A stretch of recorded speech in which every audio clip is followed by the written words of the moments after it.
Hello and welcome to the Blues Focus podcast with me, your host, John Graham. Once again, many thanks for taking the time to download this pod. And as ever, please go and view all of our pods and download them at www.bluesfocuspod.co.uk. Or if you are downloading from iTunes, then please rate our pod, leave your comments because it does help us greatly. Right, as ever, we've got the two Toms with us, Tom Oxland and Tom Garrett. How are you guys? Good, thanks. I'm very well, thanks, mate. Yeah. Good. Yeah, considering all good. I'm getting better by the day, I think, and that hopefully that doesn't come to a horrible end at 5 o'clock on Saturday. So I think for this pod, I think it's worthwhile looking at, I think, what's happened over the last probably since Tuesday when a lot of the teams have in and around us have played and where we now find ourselves. It doesn't paint a pretty picture looking at sort of one team lower than us, and I think that team's been buried for quite a while. So yeah, just opening up then, Tom, what thoughts on how results have gone against us, and just really how you feeling about things at the moment, really. I think in general, I didn't expect anything from the Bournemouth game, really.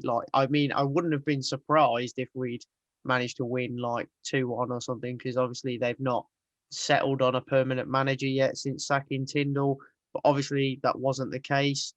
Better effort than more recent games. Obviously we were good against Wycombe for the first half and some of the second half, but that was really down to substitutions where that collapsed, and I think we all know that by now. Yeah. But I do feel that this is the last straw now for Karanka. This Luton game is key, and if he's given any more time, then I think you've got to look forward maybe to the Sheffield Wednesday game.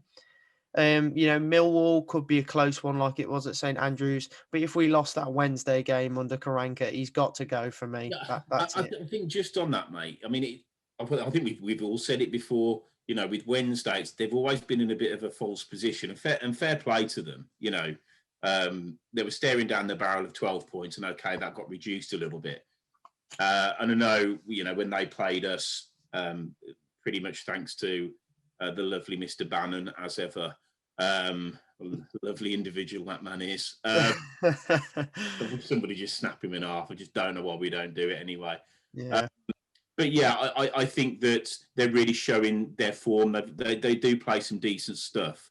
And for me, I think that Millwall is very much a more attritional game. And depending on how we set up, it's odd, isn't it? We tend to play well against the footballing sides and play appallingly against the ones that are a little bit probably clueless. And I'd put Cov in there, Wycombe in there, teams with no real ambition. We tend to struggle quite a bit, maybe because there's not enough space for us to play. But I would agree that time is probably against him if things don't change pretty quickly. Tom G, what were your thoughts been this week, mate? Yeah, I mean, it is hard at the minute, isn't it, to find the positives out of it, really. And I think, as I said before, we find ourselves, here again at the bottom of the league. But I think I said it the other day, and after just listening to you two, then I think listening to the sides that are in and around us, and normally I think with our identity we've had in the last few seasons, we've been able to play two up front, and I think we've had that solid identity where teams haven't been scoring against us. We was nicking games 1-0. It was enough to keep us up. The likes of Shay Adams, those type of players. But you look around now, and the problem is you don't even see one of those players, do you? Really? I mean, I don't personally. And I think that's a worrying thing, really. In terms of Karanka, I think. Again, I think as Tom just said, I think if we lose against Sheffield Wednesday, I think that'll be it for him. I think if it's not, I think the Blues fans will probably find out where he is and take him back to the airport if they can. But no, I think it's tough times now, and I think I'm guessing he must have worked on it this week with the players, getting them mentally prepared for this game. I mean, if he hasn't, then I don't know. But yeah, it's hard to find a positive. I admire your optimism. I think they're probably going back to who can kick it the furthest. But you look at one thing that you'd say prior to Bournemouth where apparently we'd played teams off the park. We were by far the better team, and all the usual nonsense that you hear. Yeah. And he sort of very much played that 4-2-3-1 system. And then against Bournemouth, there seemed to be, certainly in that first half an hour in isolation, even though they were poor, there were lots of positives to take away from that. But unfortunately, the old habits, the reason we conceded that first goal, and we all know the rest of the story. But it was very much more of a 4, a 1, a 4 and a 1 against Bournemouth, with San Jose just sat on his own in front of those two centre halves, which I'm not necessarily. I think it's overcomplicating things, for being honest. But I think it certainly gave us a little bit more freedom to play. But in turn, I think that the lack of understanding of position meant that, again, for the first goal, Harley Dean's heading the ball pretty much on the halfway line, and then he's got George Friend about 10 or 15 yards behind him. So that first header should have been a midfielder. He should have just been sat winning, taking the second ball rather than exposing the team. And then, when we look back to, I think when we played Luton first time around, he played 5 at the back. So we played basically a 5-3-2. So even in that very brief period of where I've just been sort of discussing about what we've done in the past, that's 3 different formations. And my worry at the moment is, am I worried about the table? Without a doubt. I think before the Cov game, I fancied us to get 4 points out those 2 games. I really did, out of Covent and Wickham. And obviously, if we'd have got those additional couple of points, we wouldn't be in the certainly second from bottom. But there is now that realisation of, and I think we said it during various rants after on the last pod. If we didn't believe it before, I question anybody's sanity that can look at where we're at now and not think there's a massive problem here. And Tom G, to your point around, you don't see the characters. Lucky enough to speak to a couple of players in the week, ex-players from bloody good sides that we've had over the years. You could name 6 or 7, mate. You could name 6 or 7 Blues players in those sides where you go, yeah, they're going to really put it on the line on Saturday. They're really going to get involved. And as I sit here now, out of all the players that he's got at his disposal, I would say, and done it in a control. I mean, Harley Dean will throw himself in, of course he will, but that isn't about talent. That's because he's a cretin. I think some people that are controlled, like George Friend, Gary Gardner, to a degree, Juki, but again, a striker that doesn't score goals is not the kind of deal I'm looking for. But I'll go back to you, Tom, because I think Tom G, that's a really good point. If you could, look at our squad, and both you guys have said it a lot. We're looking at this next run of games, and we're looking for characters. Where are they? Where are they, and who do you think they are? And that's probably a tall order, but I think it's probably worth talking about. I think every single Blues fan would agree that despite Juki's poor run of form this season, he will always give his 100%. And against Wickham, I really saw an improvement in Juki, but it's still not enough. And I think that Wickham game in particular, he was trying to fit Karanka's style more, but I just don't feel like we're playing to his strengths. And there's a reason why championship clubs were knocking on the door in January trying to get him, because at the end of the day, they still see potential to get at least one more good goal scoring season out of him. And I think we could if we played him in a forward too, with either Hogan or Cosgrove, more than likely Hogan, because it's kind of that big man, little man sort of thing. Or I just think he's more reliable than some of the other characters. And obviously George Friend is quality. And those are the only 2 I could really point out, to be honest with you. Tom G, would you want in the trenches with you? I think, in terms of, I know we've spoken about him a couple of times in terms of ability, but I think in terms of leadership-wise, I think what you 2 have said, I think, I think there's definitely some of that in there with Juki. Big Friend, I'd completely agree with. But I think, I think Everidge as well. I think, in terms of, I think what he wants to bring to the team, and I think you can hear that definitely without the fans this season as well. But I think again, I think with Duke, I think it's going back to if you're going to play 4-4-2 or not, isn't it? If you're going to play him up there on his own, we've seen him running around. He can't chase people down on his own. It's just impossible for him to do. But yeah, if he was in a 2, I think definitely. I mean, I've been a big advocate of shipping out the toxic players, and I don't mean that in a nasty personal way. I just mean in the mentality way. Yeah, but just the people that have, I think, got too many scars. The heads have to drop because they've seen it too many times, and that is Collan, that is Dean, that is Roberts, it's probably Pedersen, it's probably Sunjic, all those players, and just say, okay, well, we have actually got players to replace them, and maybe it's time to do that. But just purely based, and I don't know whether I actually believe this. Med's all over the gaff at the moment thinking about it. I mean, I want to say that based on the Man City performance, Roberts is maybe one of those guys because he came on, we were under the pump. It could have been plenty. And he had an outstanding game when he came on. And maybe he just doesn't need Harley Dean next to him. Maybe he, I think we've said ages ago on a pod, he played with Jake Clark-Salter last season as a pair. They look really strong.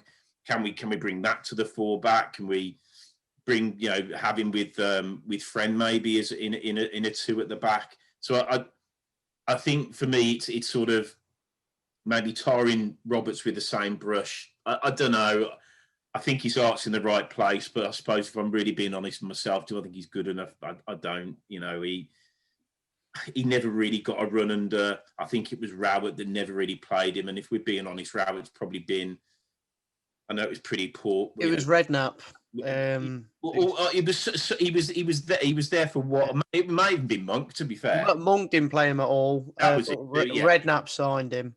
Yeah. So Rob, for me, if managers aren't picking you for an extended period of time, and it's not really working out for you on the pitch, maybe I'm just because he just seems a nice bloke and his heart's in the right place, but yeah, maybe not. So. Which I think is now probably a decent segue. But before I do that, I just wanted to spend maybe one or 2 minutes on the side when we played Luton. So we played a 5-3-2, and the 5 were Collar, Roberts, Dean, Clark-Salter, and Friend.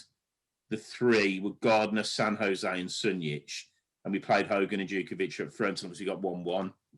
Djukovic penalty. We went ahead, obviously, and then conceded. So, yeah, I mean, as a formation, I don't really like 5 at the back. I'm more like a 3-5-2 if we can do it.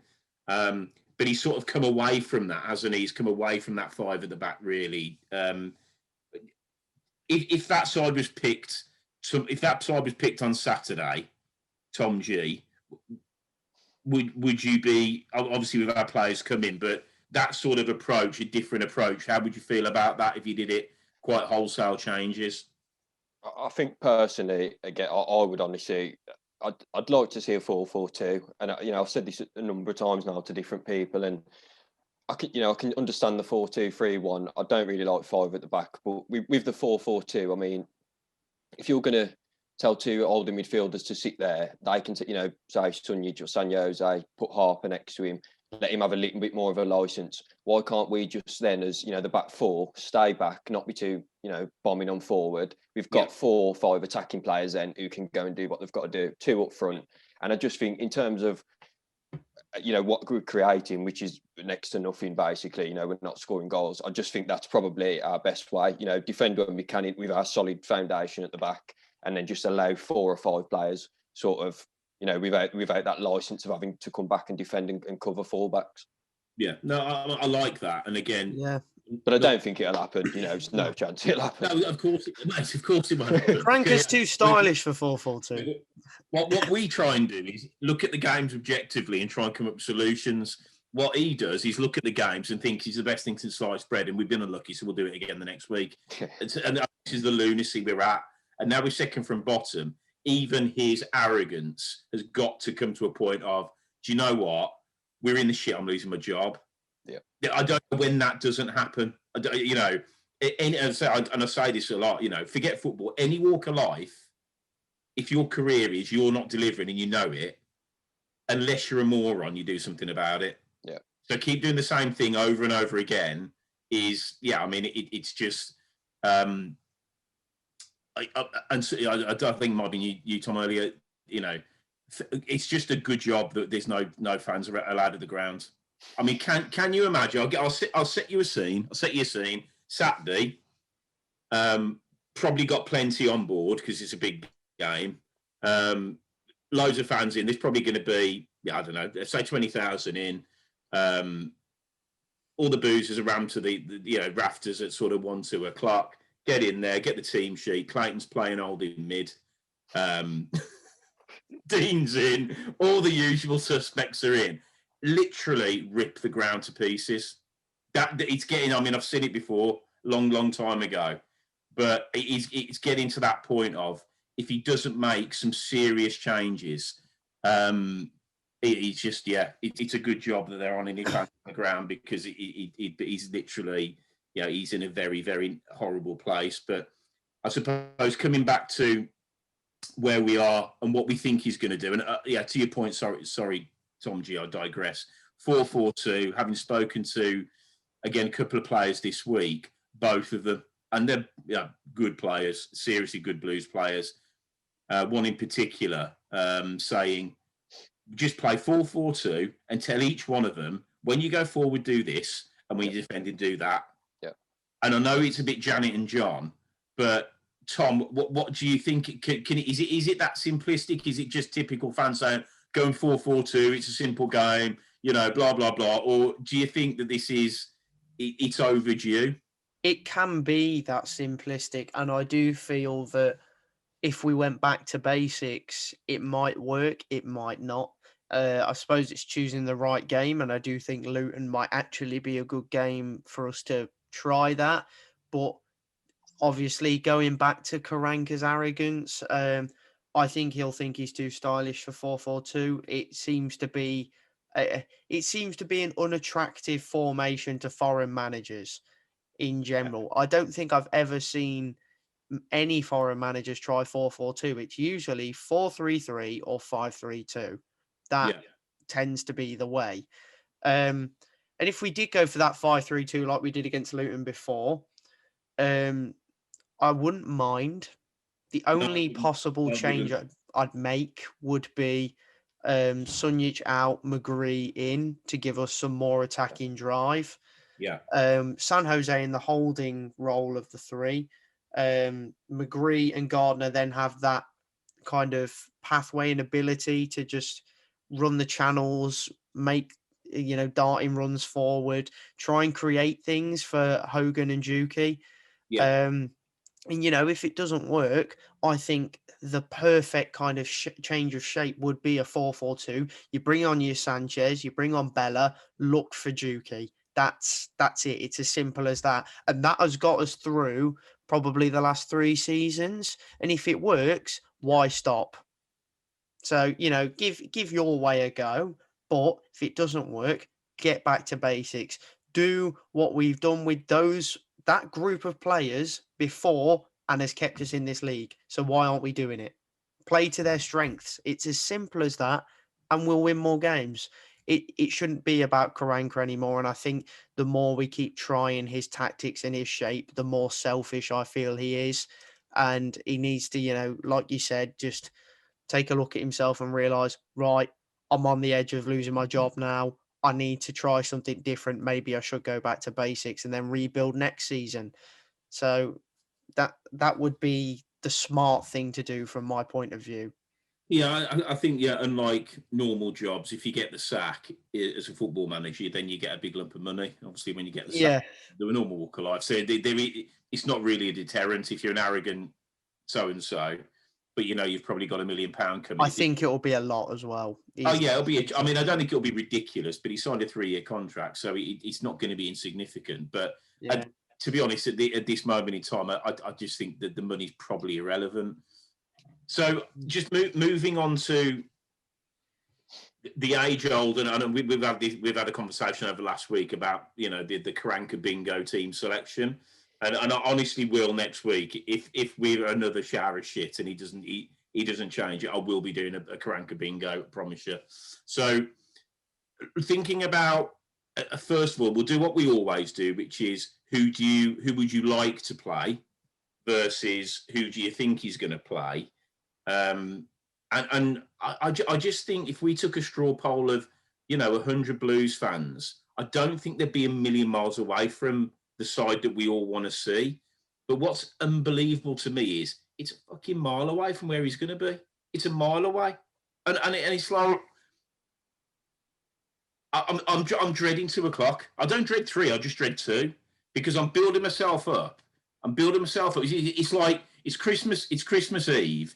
You're absolutely chomping at the bit for that big present. You can't wait for it to land, and then Christmas Day morning, it's not what you expected. And this is it. It's every Saturday's the worst Christmas ever because it's fucking 2 o'clock. It's the same shit over and over again. And honestly, I'll be the first one to put my hands up and say, if he genuinely, I wouldn't be adverse. Valerie in, Harper's got to play. He's got to. Yeah. Cosgrove got to play. He's got to play. So okay, I'll probably put my cards on the table there. Tom G, what do you think he's going to do, and what would you do? I think he's got one. I don't want to sound like it's a bit cliche, but I think this is the last game in terms of. I think it'll be very similar. I don't think much will change, and I think it'll be if we lose this game, surely alarm bells are ringing for him. Then he's going to have to look at doing something. But I don't know. I just feel like with the game and the team we were playing, I just can't see what we're not going to go to passing exciting style of football. But I'd say again, I just don't think it'll be much different. If it was me, as you said, I think Harper's got to come in the midfield. Just going back to what I know, sort of crossing points, what Tom said before, and I think I agree with, and I think you did as well. Sorry, John, with the 3-5-2, which I think would work. But the problem is with Blues is, and I've seen it a few times now, we play 3 centre midfielders, and it's either Sunjic, Sanjose, and Gardner. Or I forgot who the one is now. We normally play Keaton Bell. Sorry, when he was there. Now, to me, you look round in any team really, you never see 3 players who are the same position playing together as a 3. You might see 2 or a 1 or 1 or 2, but it's just if we're going to do that, I just think he's got to put someone even if it's Terrell or just someone in that hole there as well and then just keep 2 back if he needs to. But it's just that it's that defensive. It's almost like we play 5 at the back. I think I can't remember it was against now, looking in the 3 defensive midfield in front of them, and then you've got 1, 2 outnumbered up front. And I think, as you say, Cosgrove, he's got to. For me, I would start Cosgrove and Hogan. I'd just put them both on play 2 up front and just see what happens. 100%. As you say, we've got nothing to lose. Yeah. So, and do you know what? You really good point again. Those 3 players that are identical, and okay, there's nuances. San Jose's a bit more of a ball player. Gardner's quite dynamic, and I don't really know what Sunjic is anymore. I fucking lost the plot.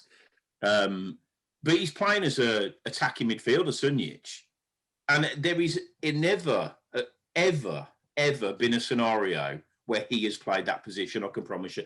Probably going back to when he was 5, he has always been bolt on, middle of the park, snotter.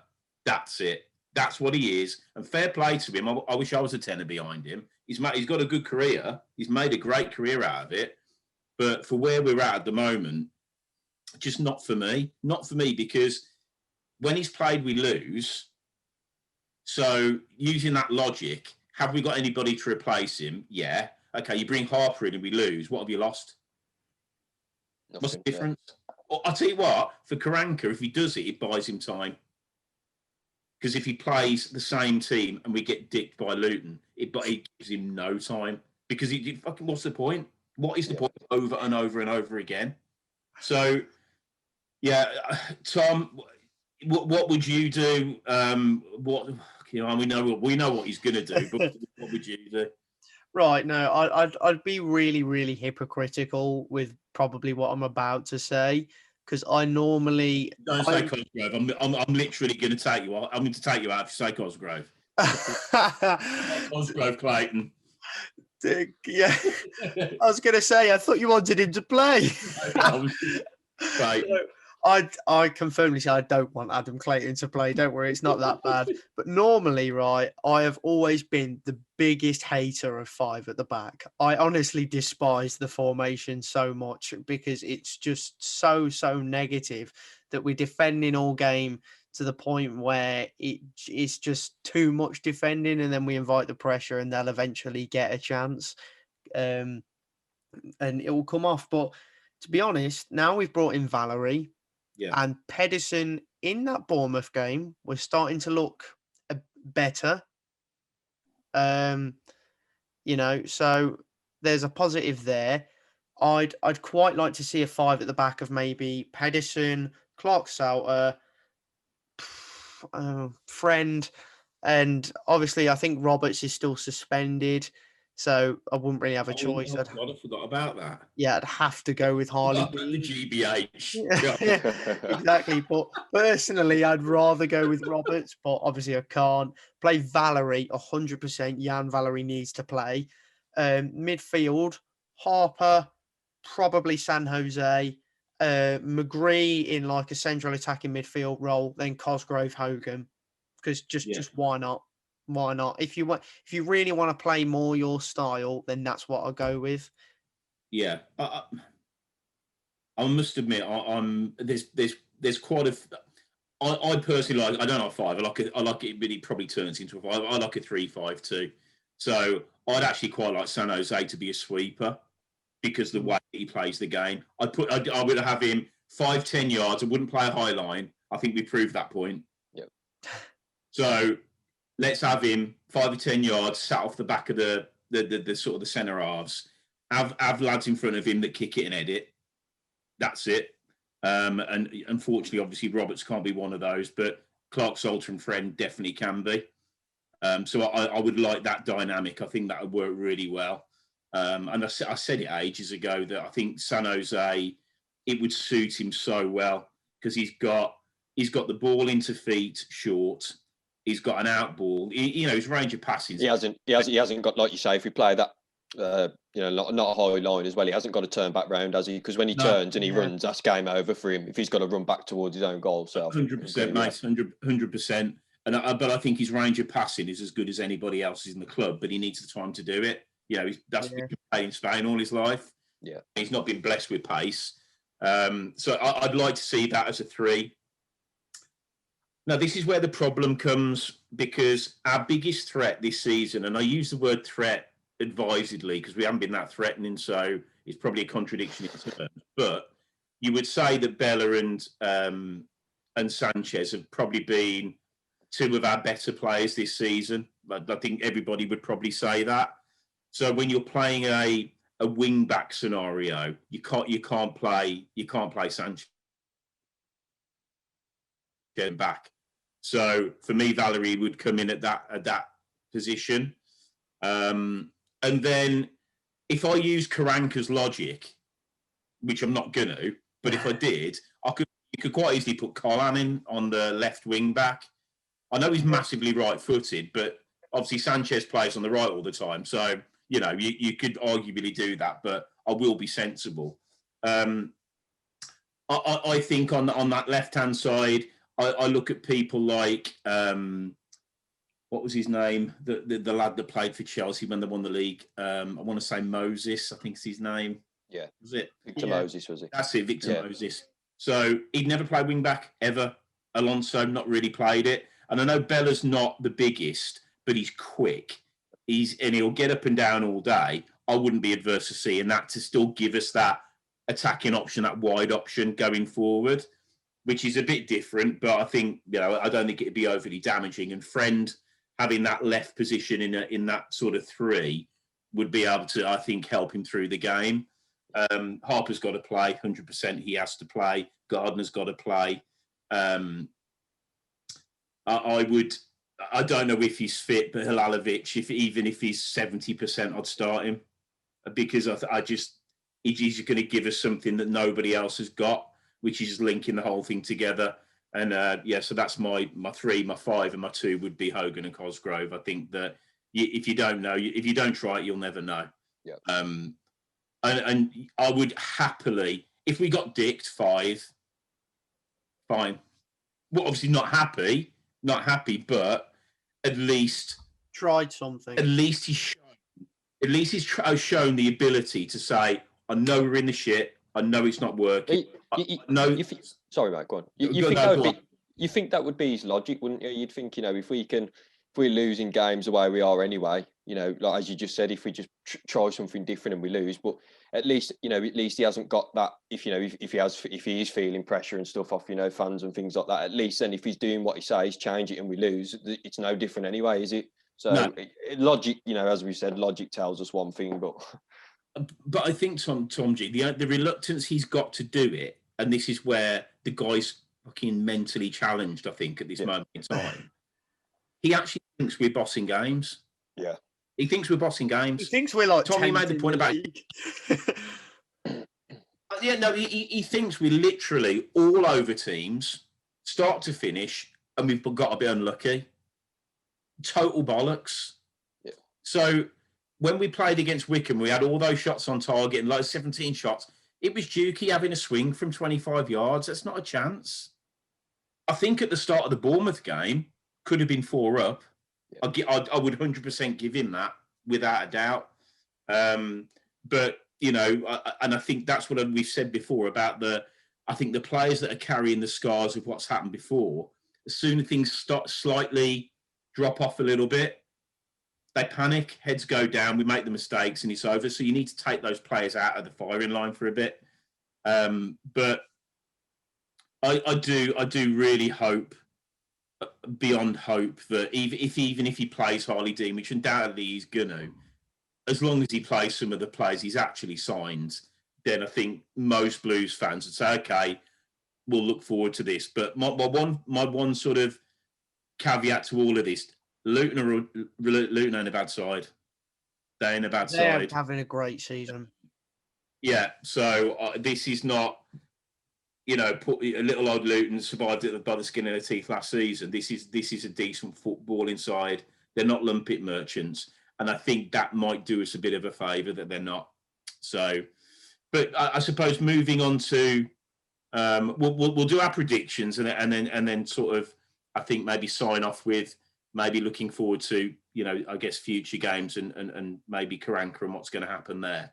So, Tom G, a prediction, what do you think?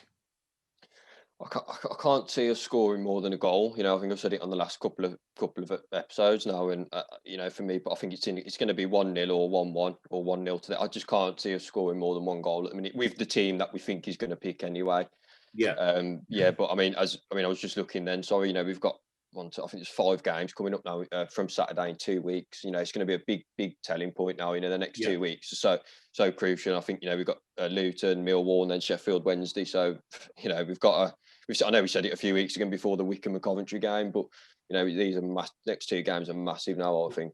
Without putting you on the spot, mate, and forgetting that he might get sacked or he might not get sacked and everything else, those 5 games, what do you think is achievable? I think we've got to look at firstly beating Luton. Yeah, I think we'll be playing against Mill. Just looking now, Millwall. I think again, I just don't see us getting anything there. Sheffield Wednesday again, we've got to win, and then we've got Norwich, QPR. So I think if you're looking at them games, really, we've got to be getting at least 9 points. I just feel like to really put ourselves in a position where there's no panic, it's got to be 9 points. Really, anything else is not good enough. Brilliant shout, absolutely brilliant shout, and Tom, your thoughts on, I guess, prediction for Saturday and a little bit of potentially going forward. Already put a quid on it. 5-0 Luton. Yep, I've already hopped on my Sky bet and put a quid on 5-0 Luton. To be honest, because that's genuinely how I feel approaching this game. It's got to be about 30-1, 20-1. Oh, trust me, the odds were good. It was enticing. But no, honestly, Luton have been really good away from home this season. They've taken some big scalps. They're having a great season. They're one of those sides that, like one of the ex-players we spoke to this week said, they're one of those sides that I personally think prefers playing without fans. That's not any criticism towards the Luton fan base, because I actually do think they have a good fan base. I just think there's less pressure on that Luton side, because you look at the way they had that big turnaround as soon as fans were out the stadium last season, and that turnaround's not stopped. It's been non-stop positivity. And honestly, I can see them doing us because our home form is so bad. And I don't see this turning around. I know, obviously, Branka keeps saying, "Oh, don't worry, you know, I don't see why people aren't calm." But I can see why people aren't calm. We're 23rd in the league. I don't care if, you know, one win and we're out of it, because you can never guarantee that. And I just don't think this side is good enough. And like you say, you know, at least we need 9 points out of the next 5. I'd take 7, but that is probably that's as kind of minimum as I'd go. 7 really, because these next 5 games are massive, but I don't have faith in him anymore. That's my point of view, and I hope that we win 5-0 and we look back at this podcast and, you know, I'm in memes. Fair enough. I'd happily lose a quid to see Blues win. I don't care if it's 1-0 or If we 3. win 5-0, I'll put a grand on it. You know? So would I, you know, like I don't care. I want Blues to win. That doesn't change, but I just don't think it will happen. I think it's a safe bet betting on us to lose at home at the moment, to be honest. I mean, my view on that, I know the home form's been crap. There's part of me that I don't think it's necessarily a home and a, I don't know, maybe a home and away. I'm not worried that the fact that we're at home. I'm just worried about the team he's going to pick. And I think that and I said the same, I think, the last sort of prediction. If there aren't sort of wholesale changes, then you're a fool to think anything will change. I think we can play the same attritional garbage and get a point. I think we can do that. But a little bit like when we play Coventry, we don't really want a point. We need more than a point now. It's we're just kicking the can down the road. That's all we're doing. A point isn't, I mean, it just isn't good enough. So for me, pessimistic, I actually don't think we're going to lose. I don't think we're going to lose. I think a worst case scenario will be a draw. And I think that if he makes the changes, that hopefully somebody will have been in his ear. I'd like Craig Gardner to step up a bit here, because what he's doing, he's come back into the club. You know, he probably isn't coach of the year. I'm not saying he's a bad coach. You know, he's probably out on a par with the rest of them. But for me, he's in there to say, I know the club, I know the team, I know what's needed. Just take my advice, or just get me on the pitch. But just give him some pointers to say this is what needs to be done. I've been in this situation. I think he plays a massive part now. I think the guys from Spain, it doesn't mean anything to them. So I think if Harper starts and Cosgrove start, I think we beat them. But with the proviso of, I don't think we're out the woods in any way, shape or form, because part of me thinks a win could be the worst thing that could happen to us, because his ego and his attitude could get out of control. I told you so. I told you, be calm. Well, yeah, I mean, it's all right. Yeah, he didn't. He told us after, you know, he's melted down all social media because Blues fans are ready to rip his face off. Yeah. So, you know, this might be forced changes, because he's like, okay, well, I'll do it then. I'll do it. Have it, and then we'll put in a performance, and he'll hate it.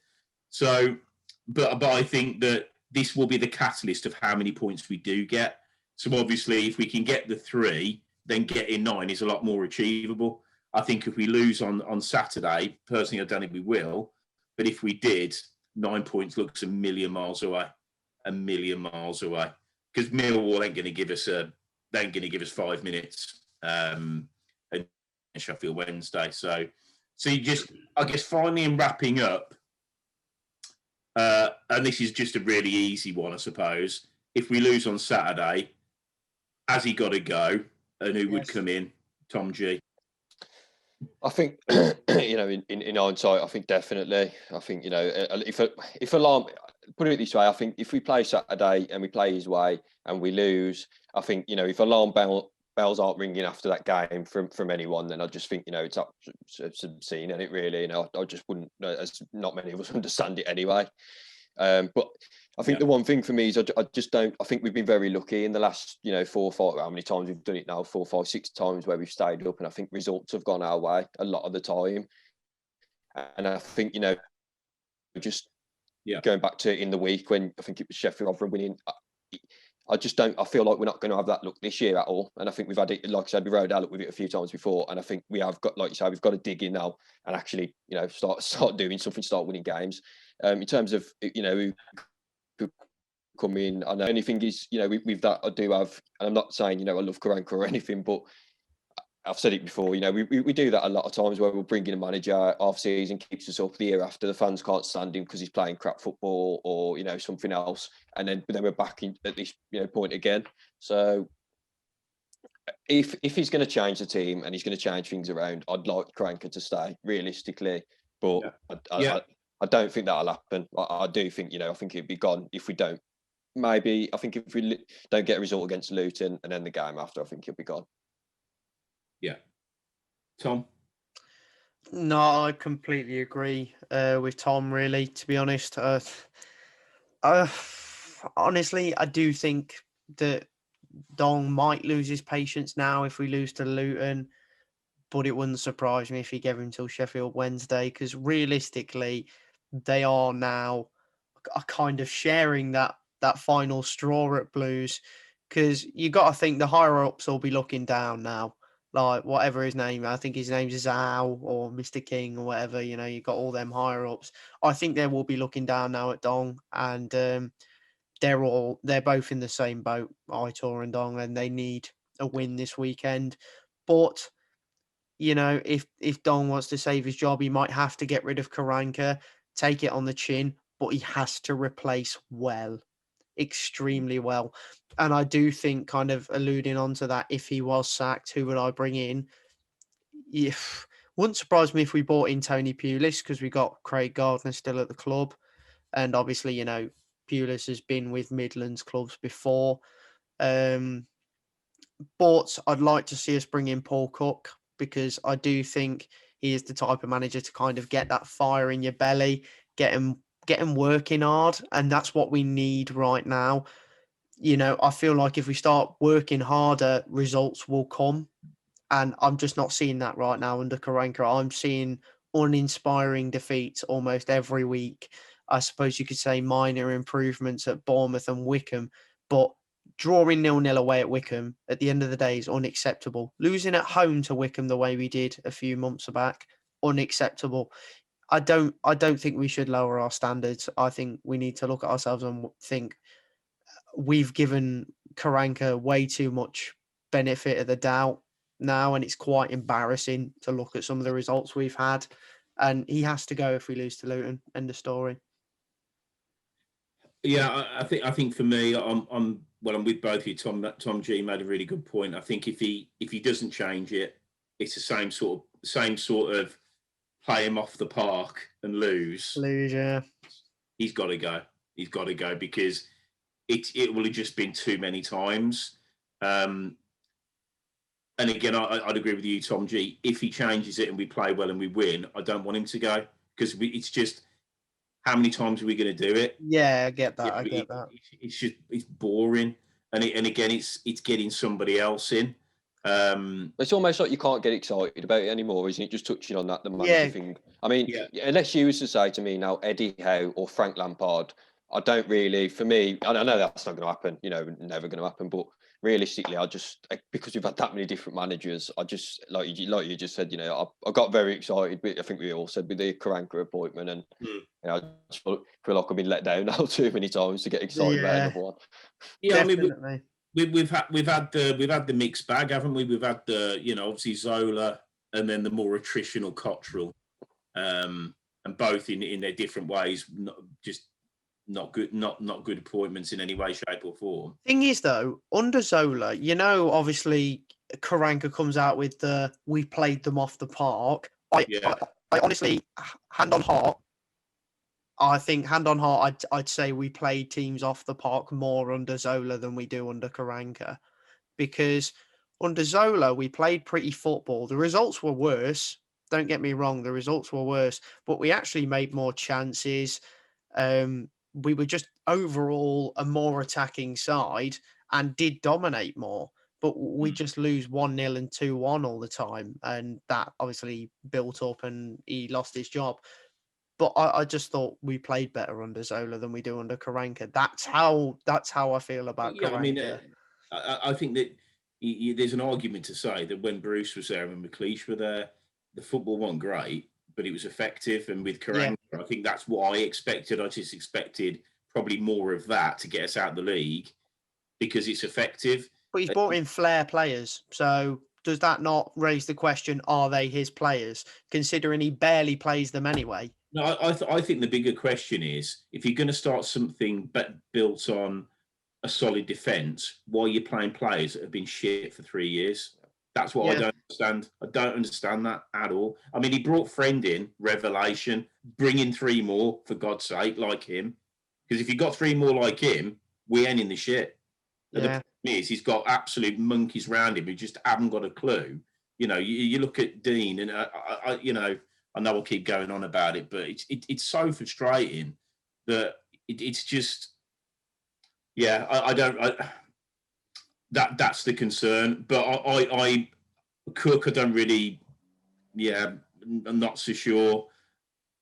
I think given where we are, I think Apulis is a better move because I think there's maybe a couple of people in that dressing room that need a proper shake, that maybe have had the rule of the roost for a while, that maybe are dominating a few players. I think we need a proper leader in there, a proper bloke who's going to say, right, I'm in charge. This is how we're doing it for the rest of the season. That's it. And then at the end, pay him $500,000. Thanks for keeping us up. Piss off, and we get somebody else in. You know, that's understandable. I wouldn't even mind, Paul Cook or Tony Pulis on short term. And if it was long term, then fine. I wouldn't be against it.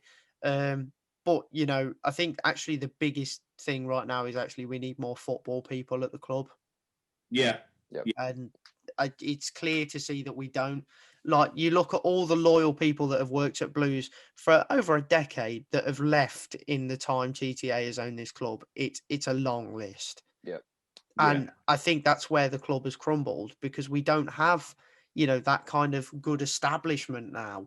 And that will affect the mentality around the whole club. Well, I'm not going to, name any names or anything, but I know a guy who actually works at the club, in the offices and stuff. And exactly what you've just said there, mate. Honestly, he's a Blues fan as well, and he was saying to me, I think it was just before the last lockdown, how you go into the club and the mood's not right, it's depressing, and people are getting sacked, things are getting downgraded, and we could sit here all day talking about it, couldn't we really? But as we've all said, the problem comes from above, and until we can sort that out, I don't, what else can we do really? Yeah, keep moaning about it. Well, yeah, and I think maybe sort of bringing it to a close now. Let's we have to look forward. We have to hope that there is going to be something positive come out of it. I think the one thing that we can say, the end game is virtually with us. If things don't turn around, then things will change because that's just the way football is. But let's hope it doesn't come to that. But for now, I'm sure we all look forward to as I said, the Karanka Bingo 2:00. Don't miss it, Saturday. So let's see what we're going to see is ahead of us. But yeah, guys, thank you very much. I know it's not easy, but I think it's really important that I think what we talk about is very much reflective of many Blues fans, and really appreciate you both of your contributions. So thanks very much, guys. No worries. No problem. And we will be back after the said Luton fixture. Fingers crossed we can, really try and kick on and get out that bottom 3. But for now, as ever, thank you very much for downloading the pod. Keep right on, and we'll see you soon.